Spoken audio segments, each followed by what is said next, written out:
Hey guys, it's Derek Lambert with US Women's Medical Center. Today I was want to talk to you about what you can expect when you come in as a new patient at US Women's Medical Center. First thing you do is you're going to come in, you're going to give the secretary your insurance information, and we'll start that process pretty much right away. Then you'll get paperwork, you'll fill out your name, date of birth, etc.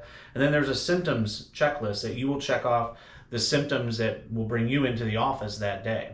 After the paperwork's filled out, you come in, you talk to our providers, and we'll talk to you specifically about the symptoms that you have checked that brought you in today. In addition to that, we'll also talk about what other symptoms you can expect to increase or get better as you are on hormone replacement therapy. That's often very shocking and a good kind of conversation to have with a potential patient.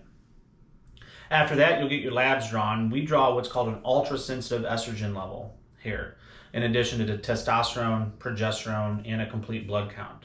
The difference between the ultra-sensitive estrogen level and just a normal estrogen level that your primary care or OB might order is if your estrogen level is below 30 or 50, depending on what lab you use, the lab results will just simply say less than 50 or less than 30. The ultra-sensitive estrogen level will tell you exactly what your number is. For example, we have many patients in their mid to late 30s that come in and their estrogen level is 21 or 19 or 20.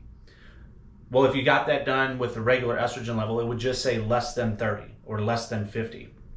It's very important we know what your estrogen level is when we start patients on hormone replacement therapy, because we like to see the trend. We want to see it go from 21 to 50 or from 50 to 120. Etc. It's very important to know exactly what number you are at when we start.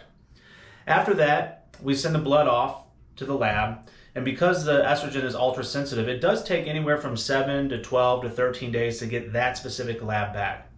After we get that lab back, you come back in, we go over all of your results in great detail, and then we provide a custom dosing to what your numbers are to try to get you to get better symptom relief from what brought you in here.